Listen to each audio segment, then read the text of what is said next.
Assalamualaikum warahmatullahi wabarakatuh. Halo, selamat pagi kaula muda. Balik lagi sama aku nih. Seperti biasa mungkin ada pendengar baru. Jadi aku mau perkenalin lagi diri aku ya. Namaku Gafa Muhammad Fauzan dengan NIM 71112112232 angkatan 2021. Gak kerasa ya, udah lama nih gak nyapa para listeners. Apa kabar nih semuanya? Aku harap kalian baik-baik aja ya, di samping cuaca yang lagi gak karuan ini. Tapi gak apa-apa lah ya, asal jangan hati kita aja yang gak karuan. Oke, pada pagi hari ini aku gak sendirian nih.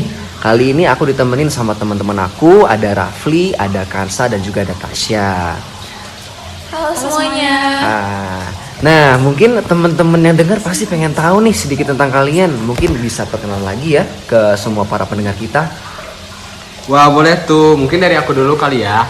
Perkenalkan, nama aku Raffi Dawantoro Gunawan dengan NIM 71112112234 dari angkatan 2021. Segitu sih dari aku, mungkin bisa dilanjut sama yang lain. Ya udah aku lanjut ya.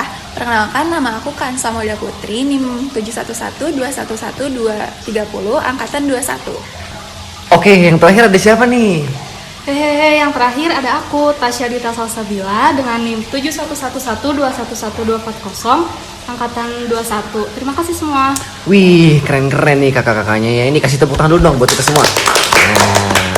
Oke, karena semuanya udah perkenalan, kita langsung aja kali ya ke topik yang akan kita bahas kali ini, yaitu beberapa fenomena seputar language production nih.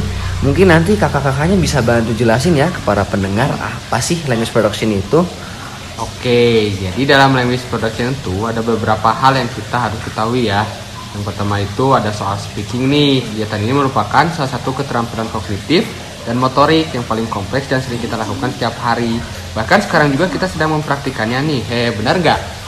Nah, bener banget nih. Terus dalam speaking ini ada beberapa penjelasan. Kayak gimana sih kita memproduksi kata demi kata atau kalimat demi kalimat gitu. Bahkan kita membuat sebuah kalimat yang lebih besar cakupannya seperti narasi. Oh iya, aku ada tambahan juga nih. Kalau misalkan ketika kita berbicara, juga kita senantiasa memperhatikan konteks sosial dari pembicaraannya loh. Nah, dalam konteks ini ada sebuah pengetahuan aturan tentang sosial yang menjadi dasar kita menggunakan bahasa. Dan itu dikenal dengan istilah pragmatis. Dalam makna pragmatis, ada dua hal yang penting dalam penelitian, yakni common ground atau kesamaan dan directive, pemahaman tentang arahan, gitu. Wih, keren banget nih penjelasannya. Semoga sedikitnya listeners bisa paham ya penjelasan singkat dari kakak-kakaknya tadi. Oke, karena gambaran umumnya udah dijelasin nih. Nah, silahkan nih bagi listeners ada yang mau nanya mungkin nanti bisa komen di bawah ya. Nah, karena belum ada yang nanya nih. Kalau misalkan aku yang nanya duluan gimana nih? Boleh dong, biar podcastnya juga jadi asik nih, iya nggak? Nah, bener dong, hahaha. Waduh, saking semangatnya sampai belepotan ya. Nah, gini deh, karena tadi udah jelasin nih, ada fenomena ketika berbicara tuh kadang orang sering belibet nih, itu kenapa ya? Oke. Jadi dalam submateri speaking selain tadi ada gimana kita memproduksi bahasa, terus memproduksi kalimat demi kalimat. Di sini juga ada submateri namanya speech error. Nah, yang dimaksud di sini adalah slip of the tongue, teman-teman. Jadi istilah ini itu merujuk ke kesalahan di mana suara atau seluruh kata disusun ulang antara dua atau lebih kata yang berbeda. Jadi gitu. Ketika orang mengalami slip of tongue itu bukan disebabkan oleh orang tersebut tidak tahu cara mengucapkan, akan tetapi karena berbicara terlalu cepat, sehingga keliru dalam pengucapannya. Oh gitu ya, paham. Tapi terus biasanya ini ada jenis-jenisnya nggak sih dari slip of the tongue ini? Aku jawab ya. Jadi memang ada jenisnya, ada sound error, morpheme error, terus juga ada word error.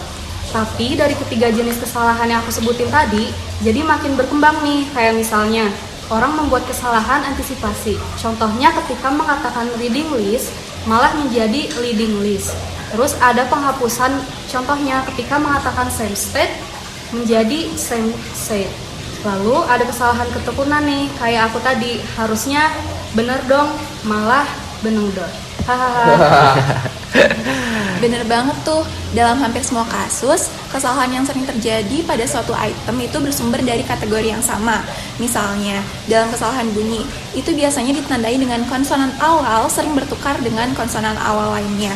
Dalam kesalahan morfem, awalan bertukar dengan awalan lain. Dalam kesalahan kata, orang menukar bagian dari kategori tata bahasa atau gramatikal yang sama.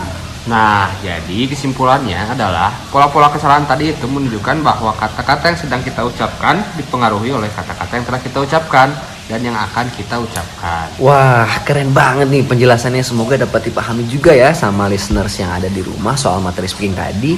Tapi sayang seribu sayang nih, waktu kita udah habis padahal lagi seru banget nyimak pembahasan dari kakak-kakaknya yang keren ini.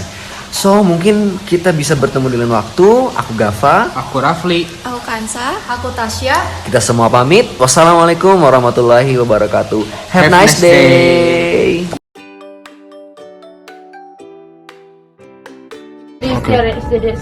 Sediain stand mic.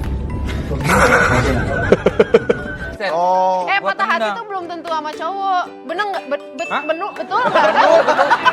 pasti lebih banyak aplikasi-aplikasi musik di handphone. Betul.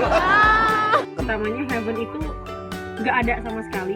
Kita nggak pernah merencanakan. Kamu doang. Karena kakak adik kandung juga.